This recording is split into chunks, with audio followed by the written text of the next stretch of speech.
Herkese salam. Bugünkü test izahım 4-cü sinif İngilis dili test kitabçasından Namazova Günel, Manafova Günel ve Namazova Sevda xanımın test toplusundan 4-cü sinif İngilis dilinden say dersinin testinin izahını vereceğim. Sonuncu kanalımda paylaşmışam say dersini, miqdar sayı dersini, sıra sayı dersini, 1-dən 100-ə qədər necə sayırıq, 3 rəqəmliləri necə sayırıq, 4 rəqəmliləri necə sayırıq, ayların tarixini necə yazırıq və 4 rəqəmlilərdən tutmuş hər şeyi orada kanalımda cəmi toplamda 10 dəqiqəlik bir video ərzində say dərsini izah etmişəm. İndi isə başlayıram bu izahı verməyə. Say dərsinin izahını verməyə. Hansı ki bu dərsin içində həm miqdar sayı, həm də sıra sayının izahları olacaq. Diqqətli olaq və tapşırıqlarımıza baxaq. Birinci testdən başlayıram. Miqdar sayı olan cərgəni seçək. Cardinal numbers miqdar sayı. Gəlin baxaq. Şəkildə bizə verib 11, 5, 8 və 30. 11, 11, 5, 5, 8, 8, 30, 30. Yəni birdə düzgün cavab olacaq C variantı. İkinciyə baxıram. 16, 9, 31, 40. 16, 16, 9, 9, 40, 40, 31, 31. Düzgün cavab olacaq A variantı. Üçüncü testə baxıram. Sıra sayı olan cərgəni seçin. Diqqət edək şəkillərə. Baxın, miqdar sayının üstündə heç bir hərf yoxdur. 11, 5, 8, 30.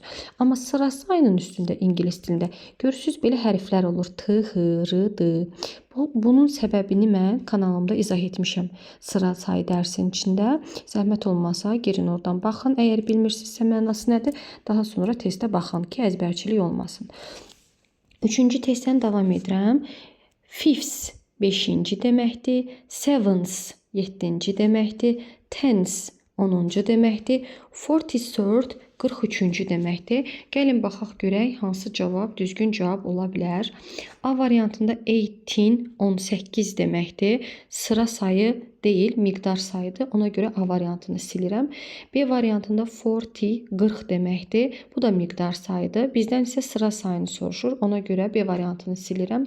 C variantında 60 60'dır. Sıra sayı deyil, miqdar sayıdır. D variantında 53 53 miqdar sayıdır. Sıra sayı deyil. Gəlin Y variantına baxaq. 43rd 43-cü, 5th 5-ci, 7th 7-ci, 10th 10-cu. Y variantına diqqət edin. Hamısının sonunda R-dı, T-hı, T-hı, T-hı hərfləri var. Deməli bunlar sıra sayılarını göstərir. 4-cü testdən davam edirəm. Yenə sıra sayı olan cərgəni seçirəm. A variantında 5 var. Bu miqdar sayıdır. A variantını sildim. B variantında 11th 11-ci, 20th 20-ci, 4th 4-cü, 6th 6-cı. B variantı düzgün cavabdır. C variantına baxıram. 74 74 miqdar sayıdır. Ona görə C variantını seçmirəm. D variantında 8 miqdar sayıdır. D variantını seçmirəm. Y variantında second 2-ci 10. Aha. Y variantında 10-10'dur. Yəni miqdar sayıdır. Ona görə də Y variantını silirəm. Düzgün cavab deməli bizdə nə oldu? B variantı. 5-ci testdən baxıram. Vardır. Aha. Vardır 5 göl deyək, yoxsa 5-ci qız vardır 5 qız deyək, yoxsa 5-ci qızlar. Təbii ki, miqdar sayı vardır 5 qız, 6 qız və s. Dalınla da deyir ki, gəlin variantlar üzərində işləyək. A variantında yazıb ki, vardır 7-ci qızlar olmaz. B variantında yazır ki, vardır 8 qızlar və 13-cü oğlanlar sinifdədir. C variantında yazıb 10-cu qızlar. D variantında yazıb vardır 6 qız. Aha. Baxın, Azərbaycan dilində biz necə deyirik? Vardır 6 qız və 6 oğlan sinifdə, yoxsa vardır 6-cı qızlar və 6-cı oğlanlar sinifdə? Təbii ki, belə deyirdik. Vardır 5 qız, 6 oğlan və yaxud da ki 10 qız, 11 oğlan. Deməli, hamısı miqdar sayı olmalıdır. Deməli, cavab nə olacaq? D variantı. Vardır 6 qız və 6 oğlan sinifdə. Yəni, sinifdə 6 qız və 6 oğlan var. Ona görə 5-ci testdə düzgün cavab nə olacaq? D variantı. 6-cı testdən davam edirəm. Deməli, I have got, mənim var. Neçə dənəsə dərsim bugün. 5 ola bilər, 6 ola bilər və s. A variantında yazıb 6-cı dərs olmaz. Çünki deyirik ki, mən 5 dərsim var, 6 dərsim var. B, C, D variantlarının üzərində qalırıq. Sonra da deyir ki, mənim birinci dərsim ingilis dilidir və yaxud da ki, ikinci dərsim ingilis dilidir və s. Cədvələ baxırıq. Deməli, mənim birinci dərsim ingilis dilidir. Baxın, burada birinci dərs ingilis dili verib. Birinci gün birinci dərs ingilis dili. Ona görə ikinci cümlədə biz seçəcəyik my first lesson. Çünki first sözü birincidir. Düzgün də cavab olacaq C variantı. Mənim 6 dərsim var bugün. I have got 6 lessons today. My first lesson is English. Mənim birinci dərsim ingilis dili dərsidir. Yəni 6-da cavab olacaq C. 7-ci testə baxıram. Bir ildə 12 ay var. 12 sözü 12. Yəni A variantı, B variantı ola bilər. C, D, Y-ni ələdik. Onlar ola bilməz. Sonra dedik ki, may, ilin, may neçənci aydır? 5-ci ay. 5-ci sözdə olacaq fifths. Baxın, B variantında 5 yazıb. Yazıb may 5 aydır. Baxın, deyirik may 5-ci aydır. Ona görə də düzgün cavab nə olacaq? 7-də A variantı olacaq. 12, 12, fifths, 5-ci. 8-ci testdən davam edirəm. Mən grade sözü sinif deməkdir. Mən 4-cü sinifəm. Ya da 5-ci sinifəm, yəni birinci tərəf sıra sayı olur. My friend is, mənim dostum isə neçənci sinifdir? Həmçinin. Deməli, hər ikisi sıra sayı olan cavabı tapırıq. A variantında 3 miqdar sayıdır. B variantında hər ikisi miqdar sayıdır. C variantında birinci sıradır, ikinci miqdardır. D variantında hər ikisi sıradır. Y variantında biri miqdar, biri sıradır. D variantı düzgün cavabdır, oxuyuram. Mən 4-cü sinifdəyəm. Mənim dostum da 4-cü sinifdədir həmçinin. Force 4-cü, 8 olacaq D variantı. 9-a baxıram. What is the date today? Bugünün tarixi nədir? Yəni bugün hansı gündür?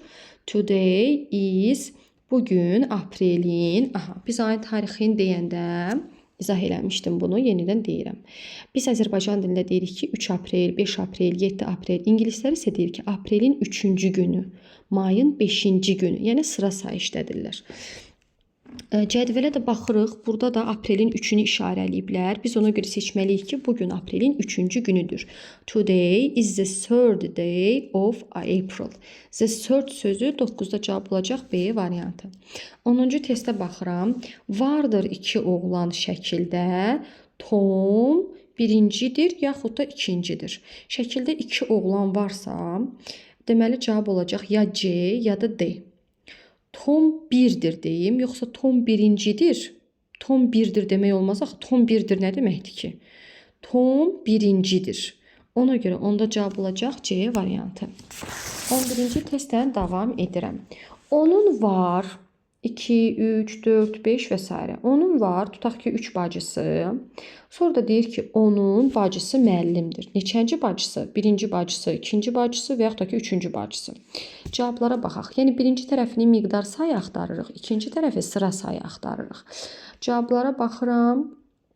Onun var 3 bacısı, onun ikinci bacısı müəllimədir. Yəni 11-də düzgün cavab olacaq Y. 12-ci testdən davam edirəm. What time does he have a rest? O nə vaxt dincəlir? He has a rest. O dincəlir. Saatların qabağında həmişə ət işlənir. At 5 o'clock. Saat 5-də. Saatlar həmişə miqdar sayı olur. Bu Azərbaycan dilində də belədir. Mən saat 8-də qalxıram. Mən saat 2-də məktəbdən gəlirəm. Mən saat 6-da yemək yeyirəm. Yəni saatın qabağında miqdar sayı deyirik, sıra sayı demirik. Bircə dənə də elə cavab var, o da olur A variantı, saat 5-də. A. Digərləri B variantı 5-ci saat, C variantı 15-ci saat, D variantı 3-cü saat, Y variantı 4-cü saat deməkdir. Belə də ola bilməz. Saat 5 sözü olur A variantı. 13-ə baxıram. Vardır neçə dənəsə meymun zooparkda. Sonra da deyir ki, birinci çox gülməlidir ya da ikinci çox gülməlidir. Deməli, birinci testdə biz miqdar sayı axtarırıq, ikinci testdə isə sıra sayı axtarırıq. Cavablara baxıram, A variantına baxıram. Vardır 14 meymun zooparkda. The one is very happy olmaz. Birinci ya da ikinci çox gülməlidir deməli idi. C variantına baxıram. Vardır 4 meymun zooparkda. Birinci çox gülməlidir. Bəli, C variantı düzgün cavab ola bilər. Vardır 4 meymun zooparkda. Birinci gülməlidir. B variantını demədim. B variantına baxıram. Vardır 40-cı meymunlar zooparkda. Olmaz. D variantına vardır birinci meymunlar. Olmaz. Vardır 4 meymun zooparkda. The first is very funny. Aha. Testin özündə Z-ni verib deyə biz Y variantında qayıdıb bir də Z first yaza bilmərik. Z 2 dənə böl-bölü olmaz. Ona görə düzgün cavab nə olacaq? C variantı. Vardır 4 meymun zooparkda. Birinci çox gülməlidir. Yəni 13-də cavab olacaq C. 14-də baxıram. Qadınlar günü nə vaxtdır? Qadınlar günü martın 8-idir. Amma ingilis dilində ayın tarixini necə deyirdik? Martın 8-ci günü, yəni 8-ci sözü deməliyik. A variantında 8, 8. B variantında 8, 8-ci. C variantı 18, 18. D variantı 18, 18-ci. Yox. D variantı 80's. 80-ci, Y variantı 18, 18-ci. Biz deməliyik martın 8-ci günü. 8-ci gün sözü də olacaq hansı? B variantı. 14 oldu B. 15-dən davam edirəm. When do we have Children's Day in Azərbaycan? Azərbaycanda uşaqlar günü nə vaxtdır? Biz onu yəni nə vaxt qeyd edirik? İyunun 1-i. The 1st of June. Çünki ingilis dilində tarixi deyirlər iyunun 1-ci günü. The 1st of June. Yəni 15-də cavab olacaq D variantı. 16-cı testdən davam edirəm. Müəllim yazır 9 tapşırıq, yoxsa 9-cu tapşırığı. Şəklə baxın, yazıb tapşırıq 9. Deməli, müəllim yazır 9-cu tapşırığı. 9-cu sözü hansı olacaq? A variantında 90 yazıb, B variantında 19 yazıb, C variantı 9-cu, D variantında 9, aha, Y variantında Z 9. Sıra sayılarının qabağında həmişə Z artikl olur. Ona görə də 16-da cavab C variantı yox, Y variantıdır.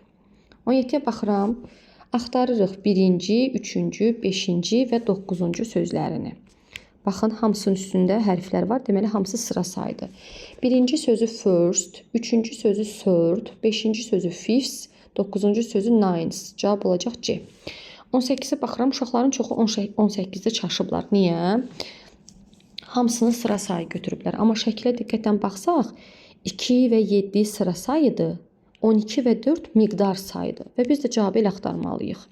2-ci sözü second, 12 sözü 12, 7-ci sözü seventh, 4 sözü four. Elə A variantı düzgün cavabdır. 19-a baxıram. 22-ci, 30-cu və 58-ci sözlərini seçirik. 22-ci sözü 22nd, 30-cu sözü 30s, 58-ci sözü 58. Cavab olacaq B variantı. 20-ci testə baxıram. Bu da çaşdırıcı testdir. Uşaqların çoxu bunda səhv yazıb. 73-cü, 65 və 44-cü. Üstündə hərf yazılanlar sıra sayıdır. 65 amma adi miqdar sayıdır. Gəlin indi cavabları yoxlayaq birlikdə. 73-cü sözü 73rd, 65 65, 44-cü 44th. Cavab hansı olacaq? Y variantı. 73rd, 73-cü, 65, 65, 44, 44-cü, 44th. Bugünkü test izahım bu qədər. Əvvəlcə bu videonu sadəcə test izahı olaraq paylaşacağım. Daha sonra isə videoları birləşdirib miqdar sayı, sonra sıra sayının izahını, sonra bu videonu qoyacağım ki, dərsi oxuduqdan sonra testi səhvsiz işləməyi bacara biləsiniz. Bugünkü video izahım bu qədər. Kanalıma abunə olun. Hər gün cəmi 10-15 dəqiqə videolarımı izləməklə hər gün bir mövzu öyrənib ingilis dili biliyinizi artıra bilərsiniz. Sağ olun. Videom bu qədər. Like atmağı, kanalıma abunə olmağı və başqalarıyla bölüşməyi unutmayın. Sağ olun. Hələlik.